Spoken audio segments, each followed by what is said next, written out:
Good evening and welcome everybody to the Tuesday, December 13th, 2016 regular meeting of the Clay Township Board. Call this meeting to order at 6:01. Please rise for the pledge. I Pledge allegiance to the flag of the United States of America and to the republic for which it stands, one nation, under God, indivisible, with liberty and justice for all. Okay. Recognition of outstanding citizens. Well, we do have one. For 10 years now, Debbie, you have taken care of this township. You have been the right hand of Doug, and we all know who really makes things work around here, and we appreciate it very much. So we have your 10-year plaque here that Paul and I and Mary, if she were here, along with Doug, would like to present to you.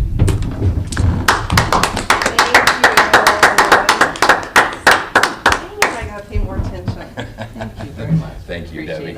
Would you like to say a few words? Are you sure? You sure? Thank you. We'll say a few words about you if you'd like. Congratulations. Thanks. Thank you. You guys are really... Debbie, you do a wonderful job for all of us, and especially for Doug. Thank you. You and your sister run this place. Let's be honest. Keep up the good work, and thank you so much for your support. Thank you. May I hear an approval for the minutes from October 11th? So moved. Seconded. Those in favor? Aye. Aye, carries. Now open the public hearing on additional appropriation from the fire fund, number 1111. Hearing is opened at 6:03. Hearing no public comments, hearing is closed at 6:04. Any public comments? Hearing none. Move on to action items. First one is Resolution 2016-12-13-01, approving additional appropriation from the Fire Fund, number 1111. Motion to approve that resolution. So moved. Seconded. Those in favor? Do we have discussion on that? Not unless you have any questions. It's the $350,000 that went toward the fire construction. Any money left over from that fund will come back into the fire fund. Okay? Okay, you've called for the question. I have. Aye. Aye. Carries. Resolution number 2016-12-13-02, lease agreement with the Carmel Professional Firefighters Local 4444. Hear a motion on that. So moved. I will second. We have a question. Doug, Paul and I were talking. Okay? We all know that building needs help. Paul and I were wondering if there was a way to set up some sort of a fund with a maximum amount of dollars or something, maybe 20 grand over the course of the year, something they could build to when they need things to fix it up, might make them a little more proactive. And Yeah, what we will do, and I was thinking about that because I wanted to repave that, the asphalt, or put the new asphalt down.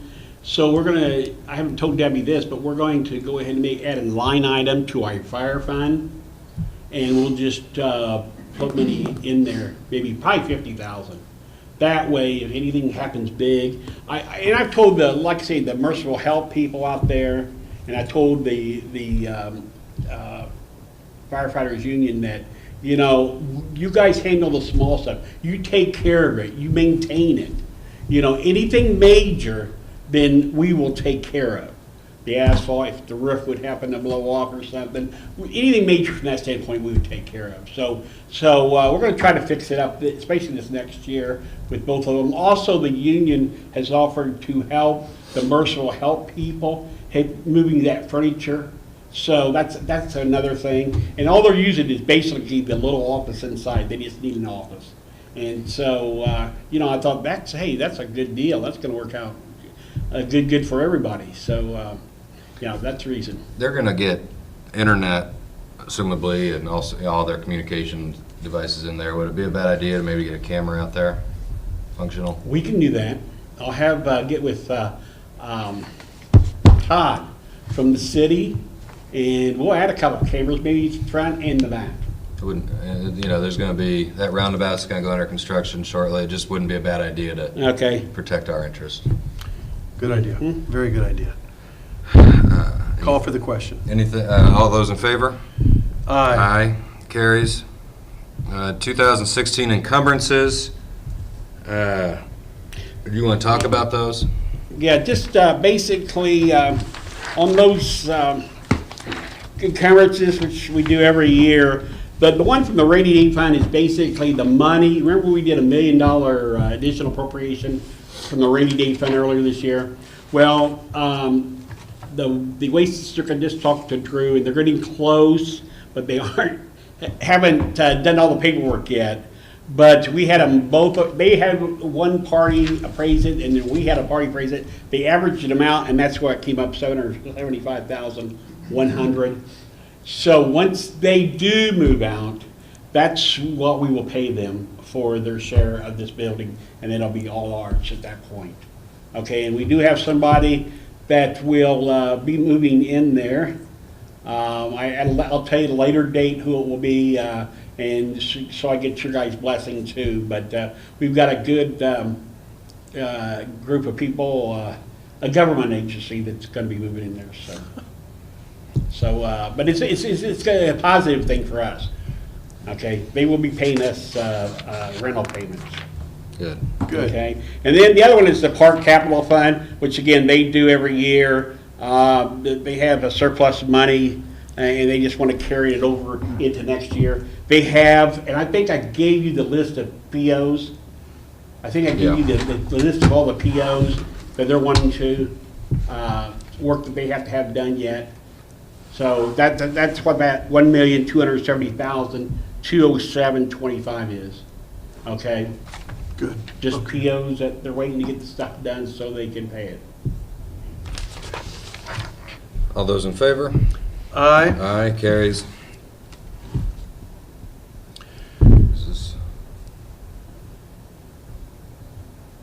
We need to sign our anti-nepotism policy.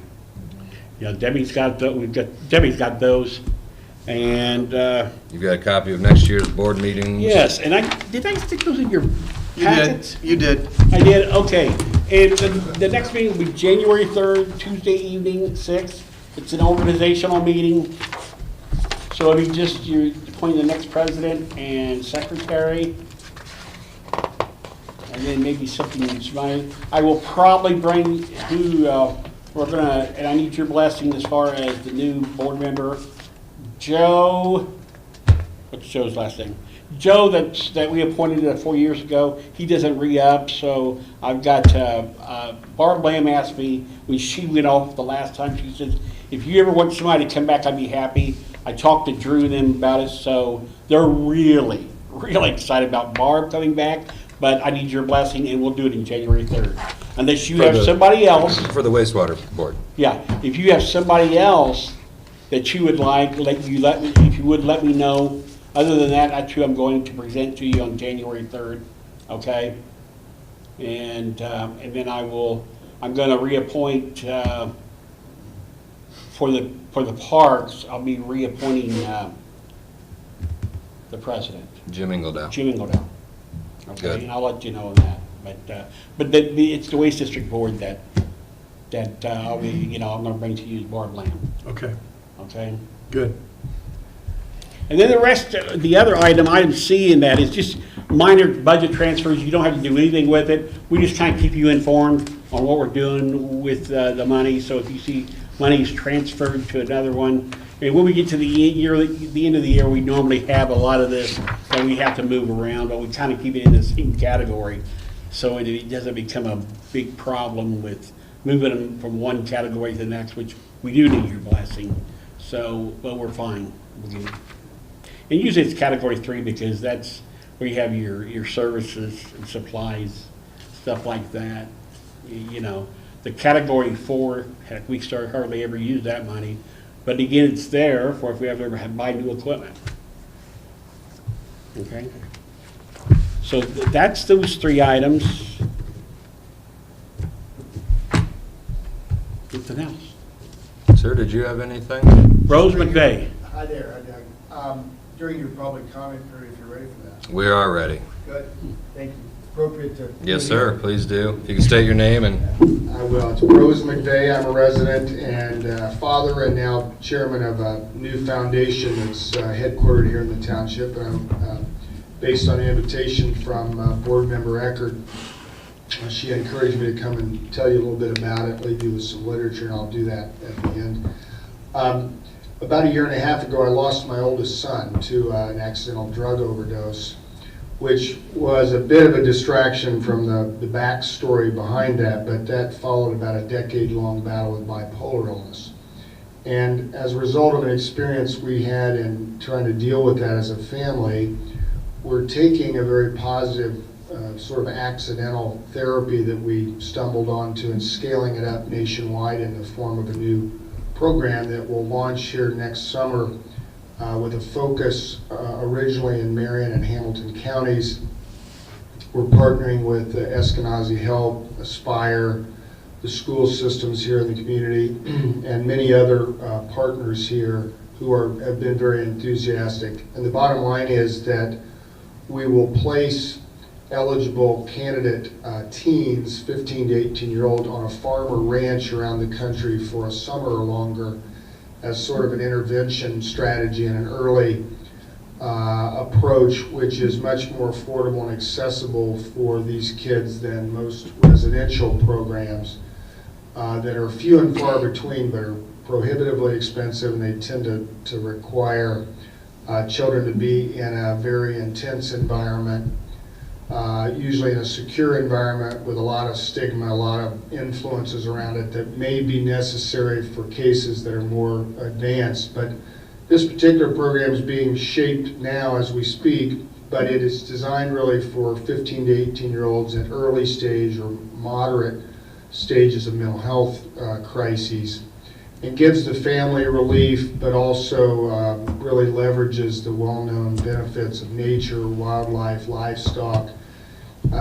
Think therapeutic riding programs like we have here in the community, or wilderness adventure programs, summer camps and so forth that have treated other at-risk youth. This is sort of a new dimension to that.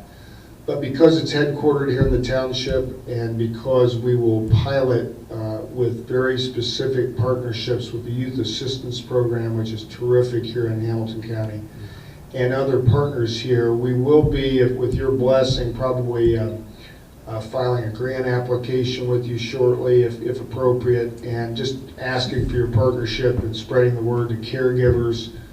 Classic referral sources for us would be parent, psychologist, school counselor, and groups like the Youth Assistance Program, and even the juvenile authorities and courts and so forth. Although again, we'll stress and target children, at a stage where hopefully they're not already interacting with the juvenile justice system and so forth. So it's called Ben's Ranch Foundation. It's named after my late son. I'm going to leave you a brochure. Be happy to come back at a future date and discuss the program, but we're excited about it. We're getting great reviews. We just announced our first professional staff member in the form of a psychiatrist who was just coming out of raising her children at home and taking a leave to do that, and instead of going back into traditional practice, she's going to head up our clinical program.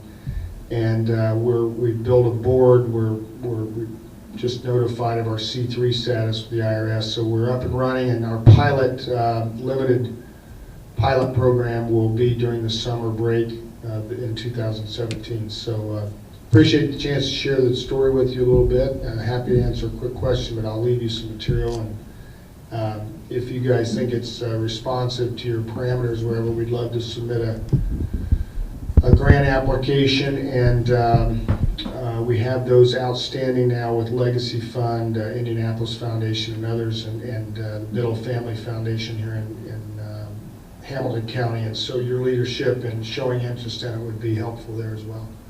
where do you think your pilot program will be? Well, the model's a little hard for people to get their head around, but we accept applicants nationwide and we place them nationwide. In fact, one of our first host ranches to sign on is in Colorado, but we'll be looking at farmers and ranchers from across the country, including Indiana and the Midwest, just as eagerly as we will, the experience my son had, which is in Wyoming. But, the more we can get them away from the stresses at home and especially kids that have not had an experience, outdoors or in rural America or something, it's especially therapeutic just to introduce them something that might become a vocational, career track for them, might give them something they can bring home and continue here. But the first kids we'll serve, we're targeting disproportionately for Hamilton and Marion counties. Thereafter, we hope to scale it nationally. Mhm. Okay. We'll look forward to getting your literature and starting to get familiar with it. Appreciate it. Thanks. Thank Susan. you. Thank you. Thank you. Good. Oh, yeah, make sure Mary gets one. Well, maybe Mary probably already has one. She does, she's, although I'll leave a few extras. Good. Thank Got you. it. I've got a question, Rose, just, and I was wondering if if you work with the youth assistants. Yes, So very these close. kids are what, 15 to 18? Mhm. And they don't have to be from the criminal justice system? No, They could no. be, it could be a parent that is concerned. That's absolutely right. So it's basically open to anybody. That's right, and we're building the filters and the protocol right now with these doctors' help. We have a great board, including our research leader that heads the Department of Psychiatry at the University of Cincinnati is spearheading that Mhm. part of it. Our real limit's going to be capacity on the host side. So we're working with groups like Safe Families for Children to study their screening techniques and for foster parenting programs and so forth to model best practices. Our fear will be that it'll take us a while to build capacity on the host farm and ranch side. We're already getting more interest from the kiddos than we'll probably be able to handle.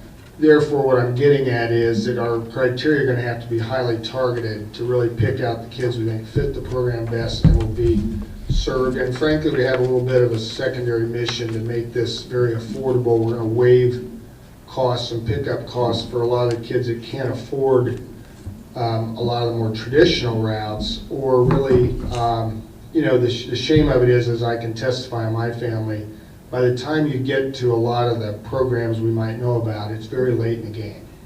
And we're trying to really target kids that we can kind of change the trajectory of their lives at an earlier stage. It may not sound that way by our age targeting, but because of labor laws and a variety of things, we think that from a safety point of view, 15 to 18 is a good target age to begin with, and then we may expand it from there. But anybody can apply. They can go to our website today and apply. We'll be screening them all winter and working with folks like Youth Assistance as referral sources, Spire, schools.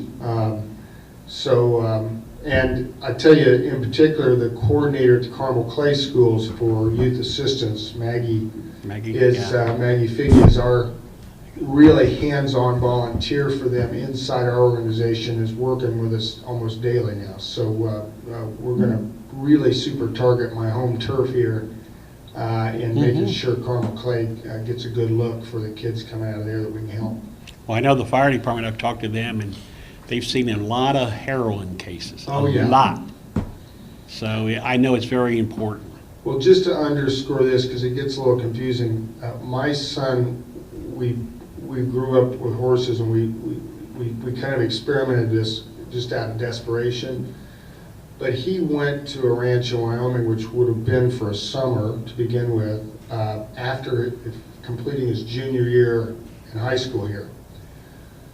In lieu of his senior year, we left him there. It turned into an 18-month adventure, but it was so wildly successful that, frankly, the reason we want to scale this is it extended and really rebirthed, his second chance at life, and he came home, pursued and received his diploma, went on to Ivy Tech at night and so forth, and his untimely loss last year was really more a function of sort of running into this synthetic heroin stuff, which, a kid, as you all know well, can pick up a beer one night and that stuff the next and be gone, and that's what happened. Right. So it was really a function of his illness that he was you know, as so many of these kids do, reaching for alcohol or drugs, but, you know, really this experience probably added 4 or 5 years of you know, rebirth and a new interest in pursuing, you know, his life ahead. So we want to try to give that to others. And, you know, would use any and welcome any other ideas you all have in terms of volunteerism, connectivity to community organizations and so forth. Thank you very much. Thanks so much. Appreciate it. Thank you. Debbie? Bros, hold on one second. Would you have him fill out one of those sheets that we will? And also our grant, if you can go to our grant website, I just looked at that. okay, and you can pull it off there and then send it to us. Is there, I'm just beginning that process. Any quick tips on timing or process matters? Well, we've already done it for next year, Okay. but the board can make an exception. Okay. That's strictly up to them. Okay. And that, I will have to run it through the board before we can do anything. We'll probably go ahead and file something with you, so at least Okay. it puts you on notice of what we're trying to do, and we can always resubmit or update it for you if that. Okay, that'd be great. Thank you. Perfect. Appreciate the help. Sir. Do you have any financial questions, Paul? I don't. Do you have any comments, Paul? Well, it's been another great year, being a member of the Clay Township Board, working with not only Matt and Mary, but Doug and Debbie and others, all the support, all the departments and organizations throughout the community that we interact with. I think it's been another successful year. I think we've been able to award an exceptional amount of money to organizations that are needy and care-focused. And we're always very glad that we're able to do that. I hope that we're able to do that going forward, and I look forward to another great year on the board. Well, it's been a privilege serving as president of this board for a year. Completion of three fire departments has been fantastic. Mary finally got a playground in Central Park, along with a lot of other things that we're so happy and blessed to be able to contribute to and continue to grow our park system. Preserving our downtown fire station, I think, was crucial. Saving the lives of at least one and hopefully more of our firefighters through our screening process. I think what we do is great. I think it's important, and I think we do it well. And I don't think I could do it without Paul and Mary and without Doug and Debbie.